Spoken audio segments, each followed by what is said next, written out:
เอาน้ำลูกข่อย นี่บ่โต ช่วยกูได้เด้อเงินจำนั้นจำนี้นั่น เงินพญา เชื่อกันว่ามันบ่นักนาเจ้าโหดบางเทื่อก็สิพ่ออยู่ โอ้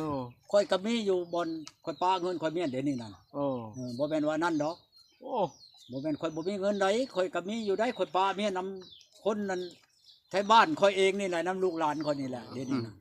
ผม สอยคำที่ไปจำเขาเจ้าไว้เด้ตุจานไปผากไว้นะตายแล้วบ่ อันใดก็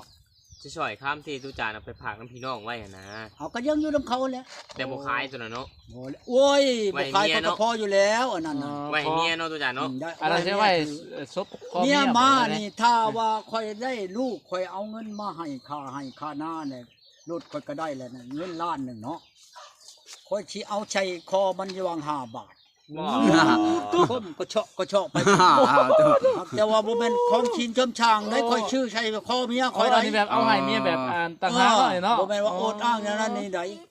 จะเอา ชิหลายบ่ได้อัน จะเอาคอตกเตะเชะแล้วบ่ 5 บาทนั่นเบิดแพงกับบ่เกินแสนปลายแม่นบ่แหละ แม่นประมาณ แสน แสน กว่าบาท ปลย ป นี่ ระ แล้ว มาณแสนปลายประมาณนั้นแหละ เดี๋ยวนี้นะบาทหนึงนั่น โอ้ 42,000เงินบาทได้42,000บาทหนึง โอ้ ข่อยถามแล้วอยู่ห้านเขา โอ้ น่ะ เพราะว่าได้ตั้ง